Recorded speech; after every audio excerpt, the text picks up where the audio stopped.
This will have been the most terrifying and traumatic of deaths for a man to suffer. The stories of others that he had butchered kept coming. He genuinely seemed to believe that he was not 1% at fault. Whatever their vulnerability was, I think it was ready to prey upon it. It was easy to trust when you're desperate.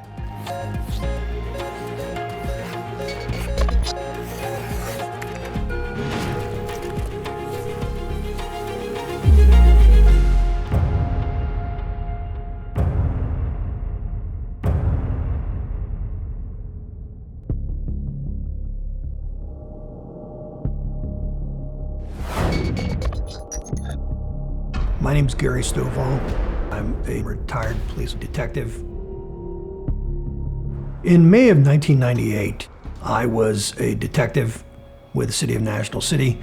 I got a phone call to respond to the hotel in the 700 block of National City Boulevard for a dead body. In this room was a man who had died overnight. His friend had discovered him that morning. I saw the victim laying on the bed. Sheets were strewn about. Telephone was on its side. Looked like there had been a struggle, but in this particular case, a single person thrashing about in the bed. His leg was amputated. It was swollen, oozing. There was a green and red tint lines, such as the veins were throughout the stump.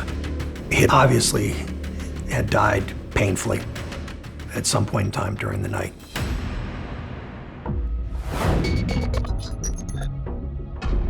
I'm Dr. Joni Johnston. I'm a clinical and forensic psychologist and private investigator. Here is a man who, is deceased. There's blood everywhere. There is somebody who's missing part of his leg, and yet there's no other injuries. There's no other, evidence of concussion or bumps or bruises or things like that.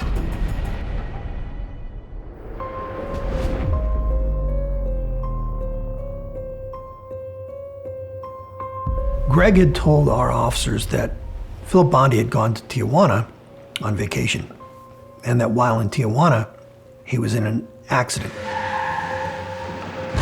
He was crushed between two taxis. He said that Philip had called him over the night, asked him to come help him get back to New York. There was no signs of foul play per se, no evidence of gunshots or stabbing, no loss of blood consistent with a violent act. So on its face, it appeared legitimate. But when they start looking around the room, they find these two receipts. One for $5,000, and it just says surgery, and then another for $5,000, it just says hospitalization. On both of these receipts, it says Dr. John Ronald Brown. There was also a little magnetic notepad that you could put phone numbers on. There were only a few numbers and names on the notepad. One was for his veterinarian, for his dog. One was for a family member, I think a brother or sister. And then one was for John Brown.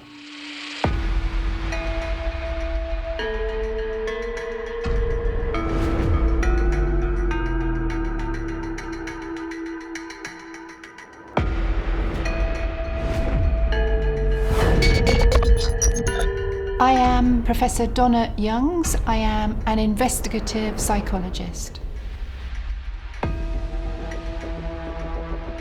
During the investigation, the police go to John Brown's home and find it's a complete mess.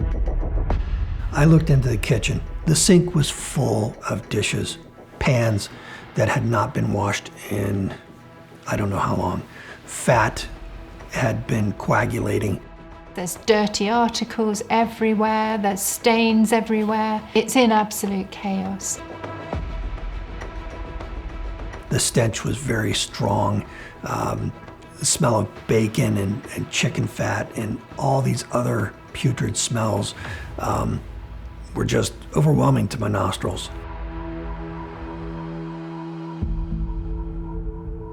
Here comes down the hall what appeared to be the absent-minded professor whose appearance was not important to him. Dark colored jacket, polyester style, that was probably 15 years out of style. A shirt that hadn't been pressed if it ever had been pressed. He seemed cooperative, he seemed kind of quiet, kind of mild-mannered, very congenial. My partner asked him if he knew why we were there, and he said something to the effect of, yes, because a man died in National City, which kind of took me back, and I think I looked at my partner like, how did he know that?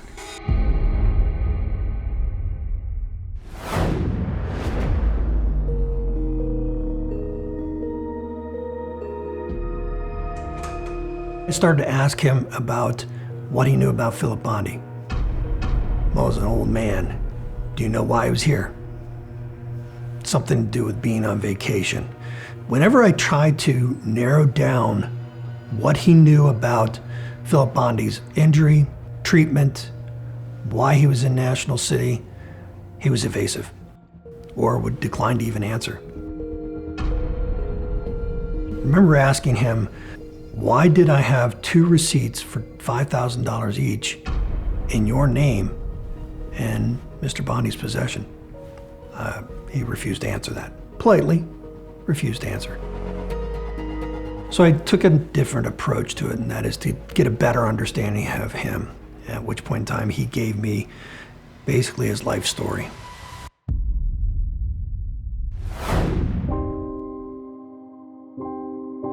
John Brown was the son of a Mormon physician growing up in Salt Lake City in the United States.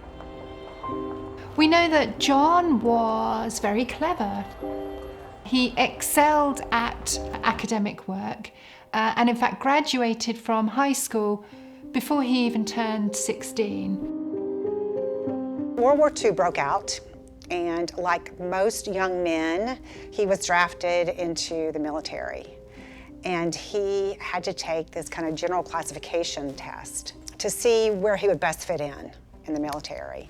And according to John, and there seems to be some basis for this, he scored so high on this test that he was taken out of this kind of office clerk typist pool. And they said, we're going to send you to medical school. So after medical school, John becomes a GP and practices for a 20-year period until he decides that he wants to train to be a surgeon. He was removing a patient's thyroid. And during this thyroidectomy, he almost lost this patient. And this close call really concerned him. And he started thinking, I really need to get some training specifically in surgery. I want to be a surgeon. I think that's my calling.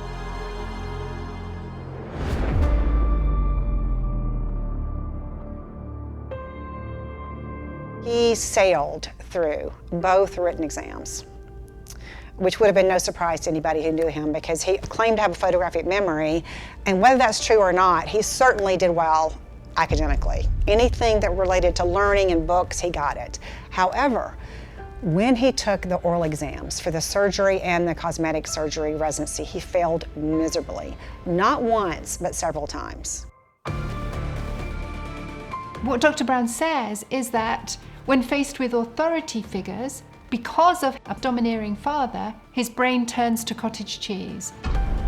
And this is how he explains never passing the exams to become a plastic surgeon, despite clearly being capable.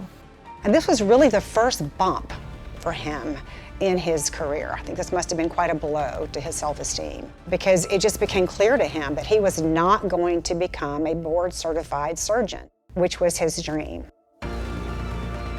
So he's really at a crossroads at this point where he's thinking, okay, I can continue to be a general practitioner, or what are my other options?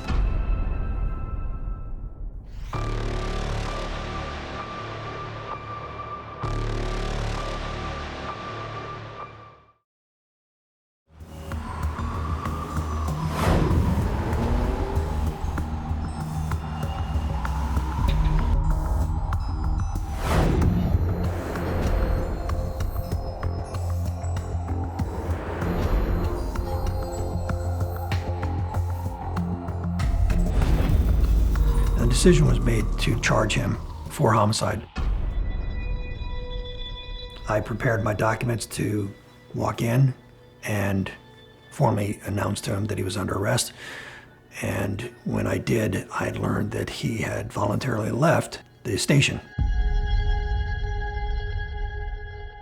He really does seem to be somebody who was absolutely unwilling to examine his behavior, to even consider the fact that he might be responsible or he might have some accountability in the things that were happening.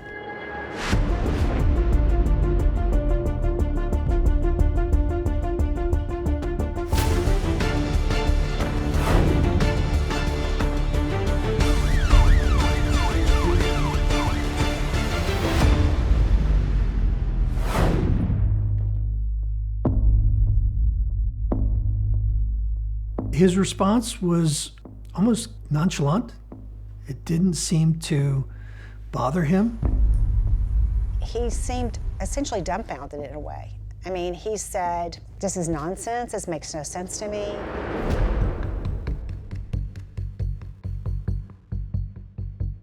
There was a 3-ring binder. There were VHS tapes that had labels on them. There were flyers. This 3-ring binder was 3 inches thick, was divided into 3 partitions: old patients, current patients, new patients. We found several pieces of clothing, including shoes, that had droplets of blood on them, blood spatter. And those were seized, and those were tested. There were a treasure trove of items.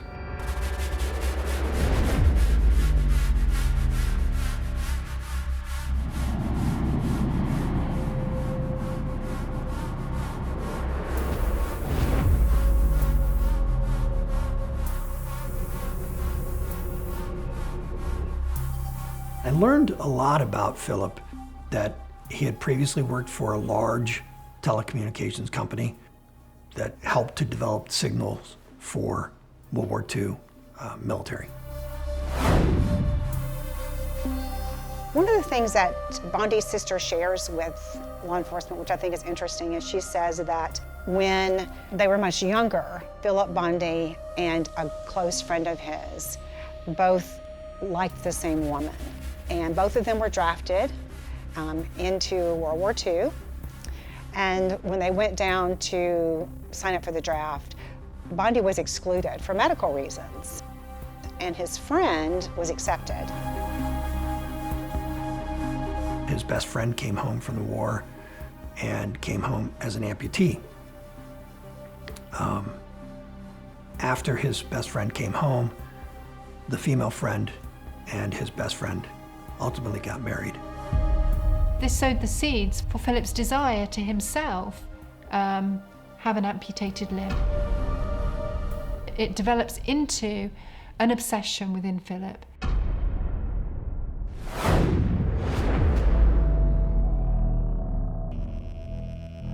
Apotemnophilia is a condition characterized by an overwhelming desire to have what is a healthy limb amputated.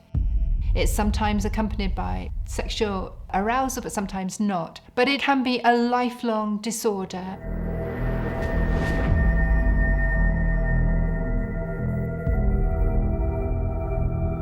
From about the 1940s up until the 80s, Philip had had a series of unfortunate injuries to his leg, including accidentally putting a drill in his leg.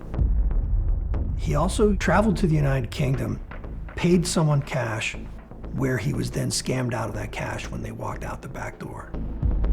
So his desire to have this was so much so that he traveled to a foreign nation.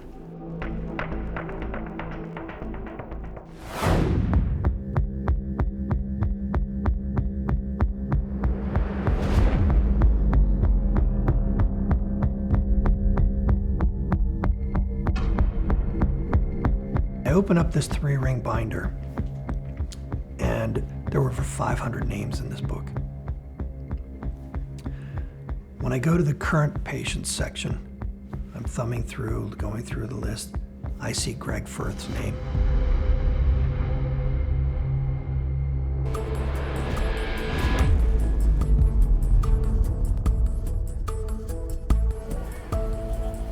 During a search of Greg Firth's Manhattan property, I found a piece of paper that said, "Call John Brown." This solidified in my mind that he knew more about John Brown, about why Philip Bondi was there, and that there was a connection. I didn't know what it was, a connection between Philip Bondi's injury, John Brown, and Greg Firth. We knew that we needed to get a better understanding of what happened to Philip Bondi and about all these other patients. What else had John Brown been doing?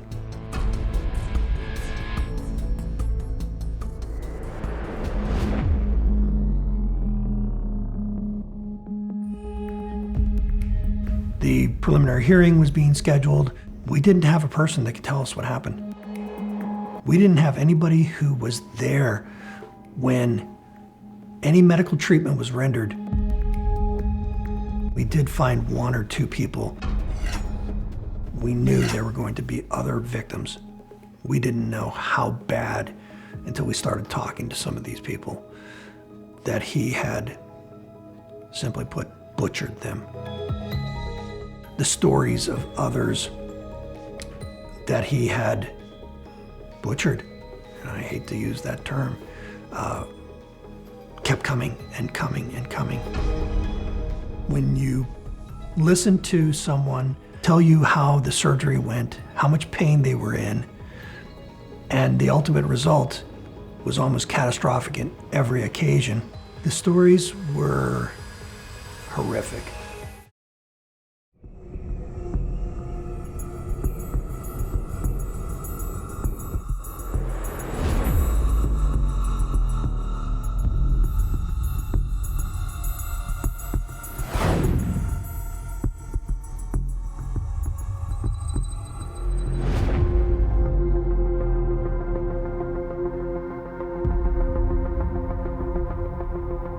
He decided, essentially, I'm going to be a surgeon.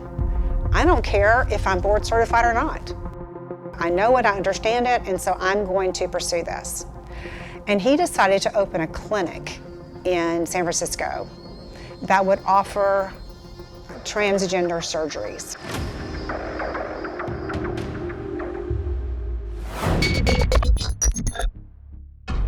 My name is Dallas Denny. In the early 1990s, I was running an information house for transgender issues. The term for people in that day that wanted to change their gender was transsexual. It's a term that's now more or less obsolete. And certainly not all transgender people are transsexual, but for those who are, the desire to do something about their bodies can become overwhelming. And faced with lack of options, with no treatment, with not knowing where to go, and just building frustration, it can get explosive. It can become a psychological crisis. There were only a few high-profile doctors at this time who were qualified and or willing to do this kind of surgery. Because it was such a new surgery, because it was a controversial surgery, at least according to the general public, the criteria was really strict. They have always required psychological assessment before gender affirmation treatment. And they used to require a minimum of 1 year of living as the target gender, even before getting hormones. And the other barrier is the cost. At this point in time, these surgeries cost between $10,000 and $20,000, which in today's money would have been around $100,000. It was just cost prohibitive for many people, even if they qualify for this surgery, to be able to afford this. People could get desperate because of these pent-up feelings that just built and built and built over decades. And sometimes they would be desperate for treatment to do something about the bodies that were offending them. And sometimes people would make rash and bad decisions.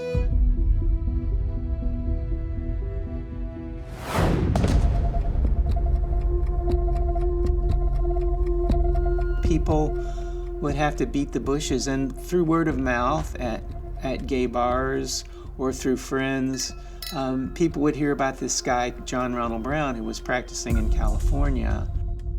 His rates were much less expensive than the legitimate surgeons, and so people would opt for that.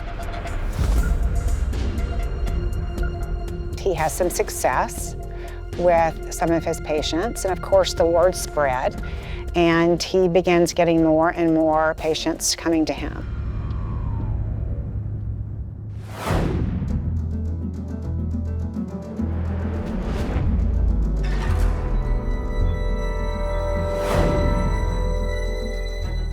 So the question becomes, where is he doing these surgeries? So he starts doing these surgeries in really these, let's just say, unusual places, hotel rooms, in an office that looked more like a real estate company. His nickname, and I may have been the one that gave it to him, was Tabletop John Brown, because he would do surgeries on kitchen tables, in garages, in basements, in the back rooms of bars. There was very little or no follow-ups.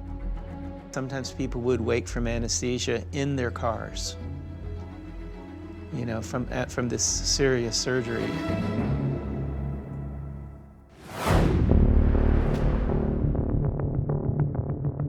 It's only at a party that a journalist witnesses what I think is one of the first indications of the emotional disturbance that actually underlies this apparently charismatic exterior.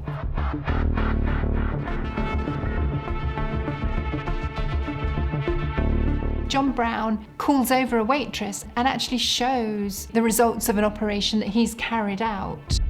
And the work is not considered to be good. The guests are frankly horrified at the work that he's done, but John Brown seems to be oblivious.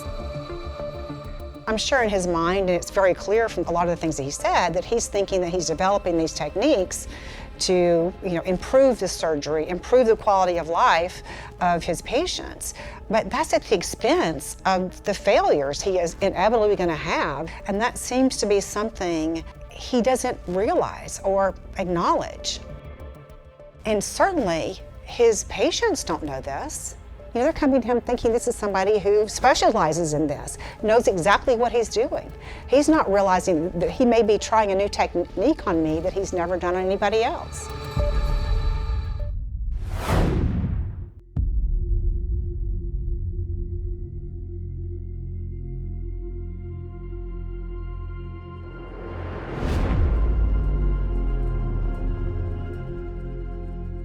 He advertises his work as the best work available within the transgender community. All of this points to somebody who is starting to develop what must be described as a savior complex for transsexuals. Perhaps he was self-deluding. Perhaps he thought he was just doing the great work that he said he was doing in his ads. And perhaps he just didn't care. I don't think it was primarily about money. He just liked to do surgery. He just liked to use the scalpel. And I really think that was his primary motivation.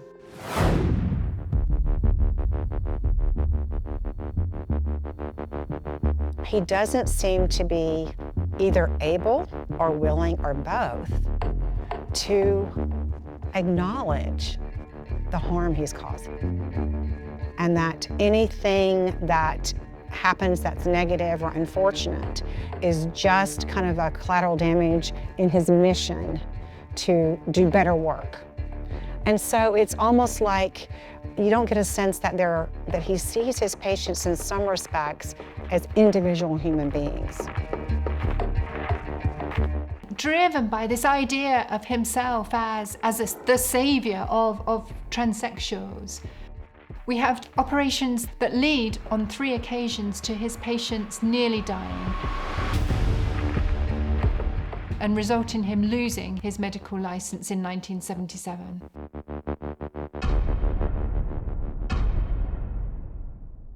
So he loses his medical license in California. And as opposed to assessing, why am I losing my license? What have I done? His response is essentially to start moving around and practicing in other states.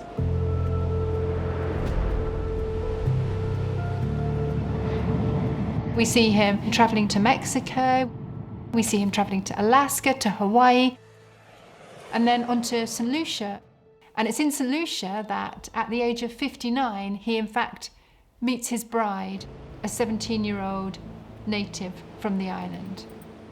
It's an age gap that I think really draws attention actually to the emotional immaturity of John Brown. Even now, even at the age of 59, this man still has not grown up. He has not yet developed into a man that can match his father, essentially. So I think that he will have found his emotional match in this 17-year-old bride.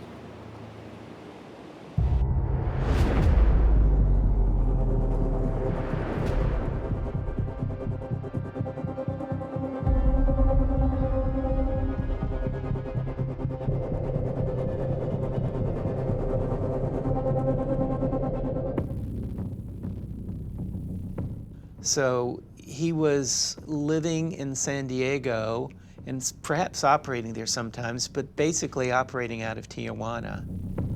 And he would circulate flyers in gay bars where transgender people were likely to congregate, bars with drag shows generally. And by word of mouth, he would recruit attractive people that had been his clients to pass out flyers and talk about how great their treatment was and how great the results were, but the results were not great.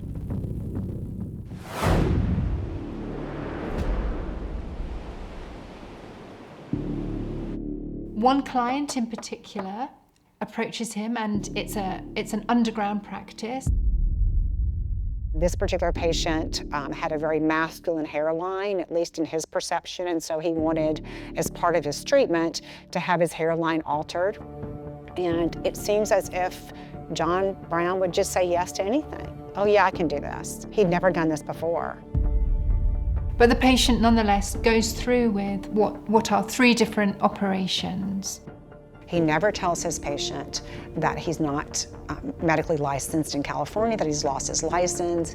As a matter of fact, his patient says that he told him he was licensed to practice medicine in Mexico and in California, which was not true.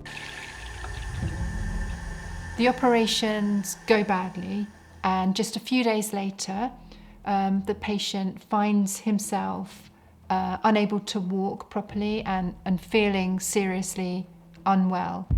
He calls John Brown, and John Brown is little help, little assistance, and the patient ends up having to have further operations by a different doctor in order to rectify the damage that John Brown has done to him. He takes his case to the licensing board and is horrified to find out that Dr. John Brown is not in fact qualified to carry out the operation.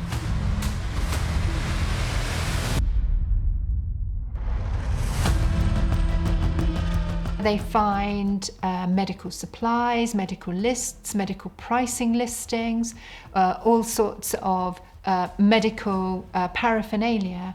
And John Brown gets charged with unlawfully practicing medicine without a license. His defense is, this is all in Mexico. I did everything in Mexico. He came to Mexico for a pre-op. I did everything there. There's just the equipment stuff was at my house because I keep it there. I was sanitizing it there, but I didn't do anything in California. So really, as opposed to explaining or justifying the actual procedures, he tended to focus on the geographic location where these surgeries took place.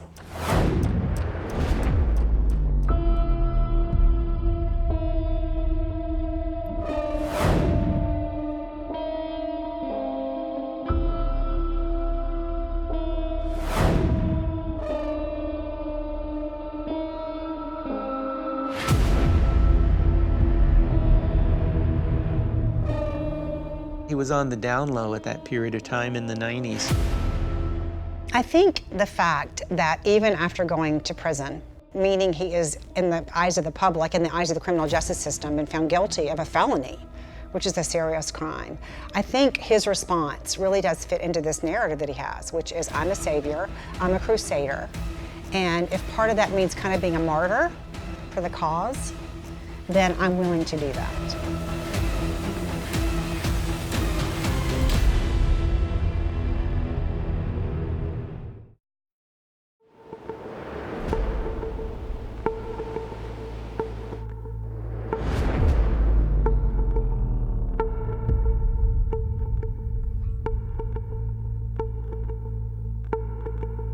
Greg Firth provided us a detailed statement, not only about his relationship with Philip Bondi, but how he and John Brown became connected.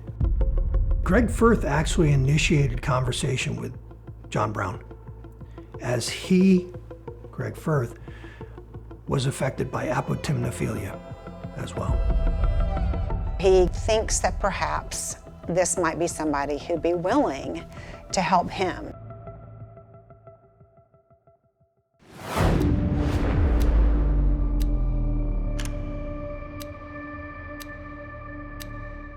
The date of surgery is scheduled. As literally they're wheeling him in, he starts noticing some things that really are concerning to him.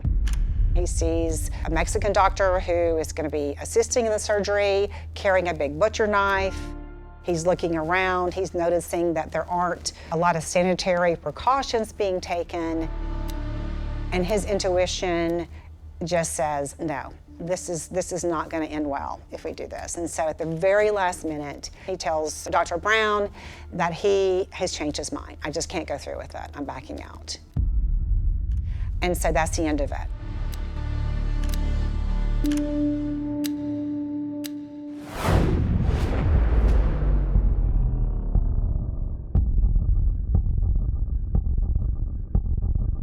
Greg Firth puts Philip Bondi in touch with John Brown.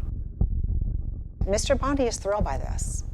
He contacts Dr. Brown. Dr. Brown says, yes, I'll do this. Now, interestingly enough, during their conversation, Philip Bondi does mention that he's 79 years old, mentions that he has a weak heart. Despite the alarm bells that must have been ringing loudly for John Brown, he's still prepared to go through with the operation, ignoring the weak heart problems, the obvious psychological problems that are bringing Philip Bondi to his clinic, and agrees to proceed with the operation.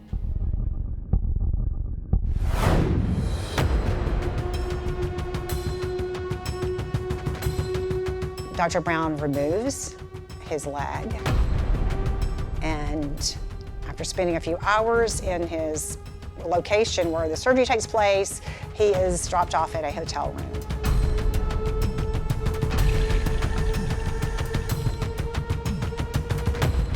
And after amputating the limb, John Brown puts it in his car, drives into the desert and throws the limb out of the window for the coyotes to devour.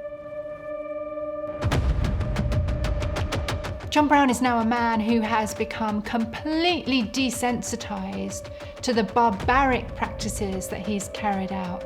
He's a man devoid of any emotion. He's a man who has no trace of humanity left.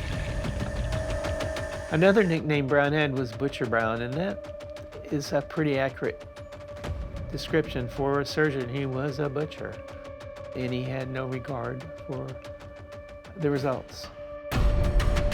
Philip Bondi, who psychologically is happy with the outcome of this surgery, at least he says he is, starts feeling bad physically. He's in a lot of pain. There's a lot of blood where his leg used to be.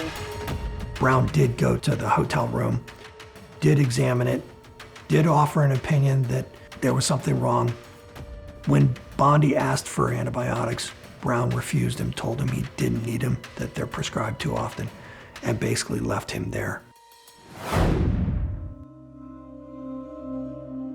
So Bondi calls his friend Firth, and Firth flies in to see him, and is concerned to see that his friend is still bleeding and is obviously in a lot of pain.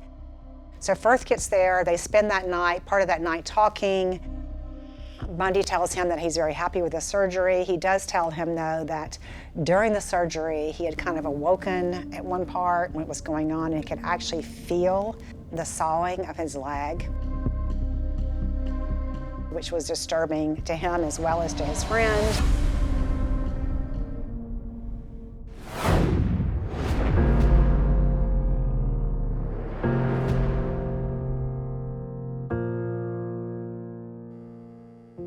Philip will have been in a state of absolute fear and terror. I think he will probably have been aware that these were his last few days and hours. I think he will have felt a sense of being absolutely alone and terrified, unable to reach out to the normal medical authorities because of the nature of what he'd done. And I think he also will have been brought for the first time in his life to the shocking sense of the unhealthiness of the disorder that had become part of him over the last 50, 60 years.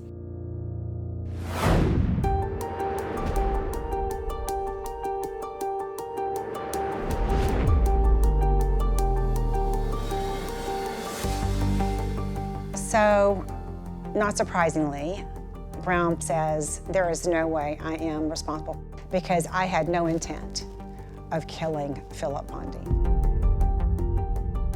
This was something he wanted, and I was fulfilling his requirement as a physician. I had no intent, and his death was an accident. We were able to locate 4 witnesses to come to trial.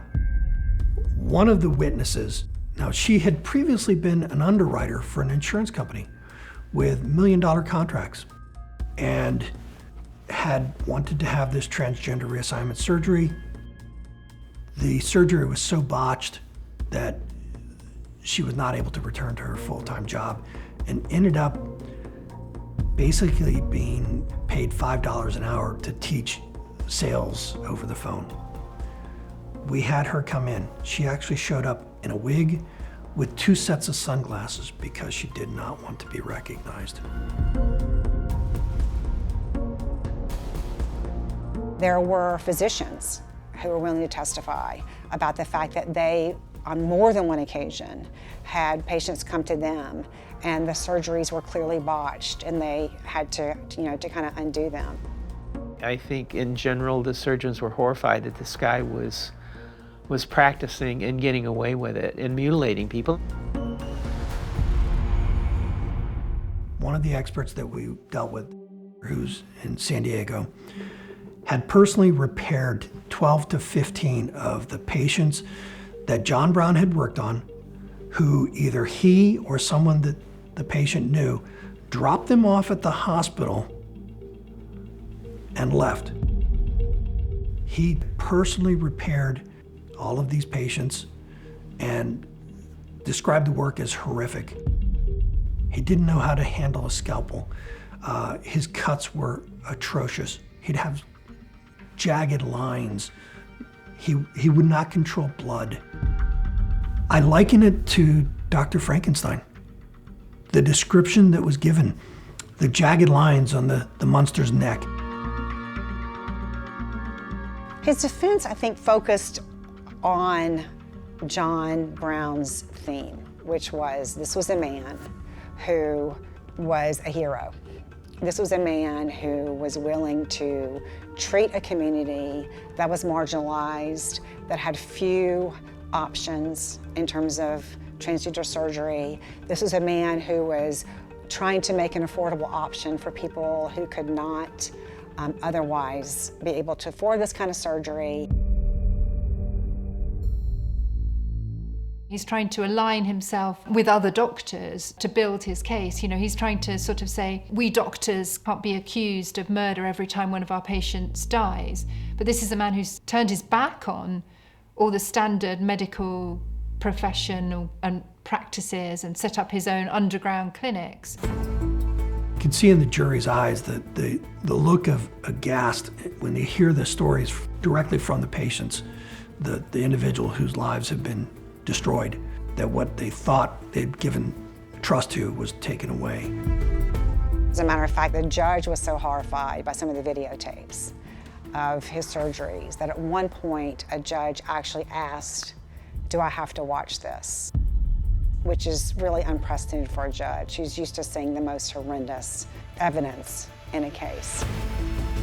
And so I think those videos were very compelling for the jury. The defense attorney attempted to argue that there was no proof that he actually did it. John Brown sat there stoic the entire time. He was emotionless.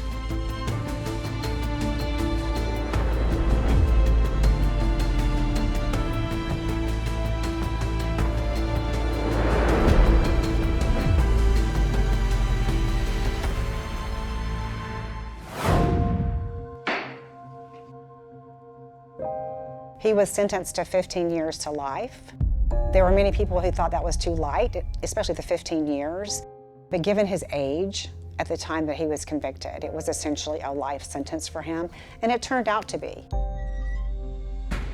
He died, unfortunately, in prison, but it prevented other people from being his victims.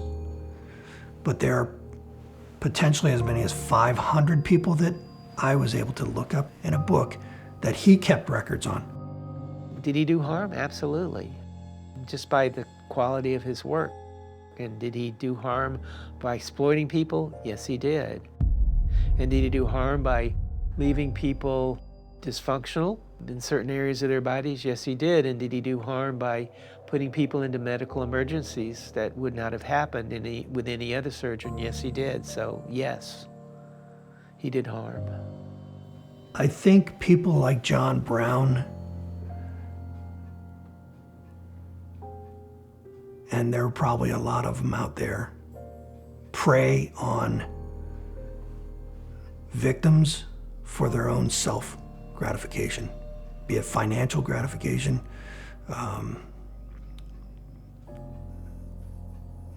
those people need to be removed from society and not allowed to touch others.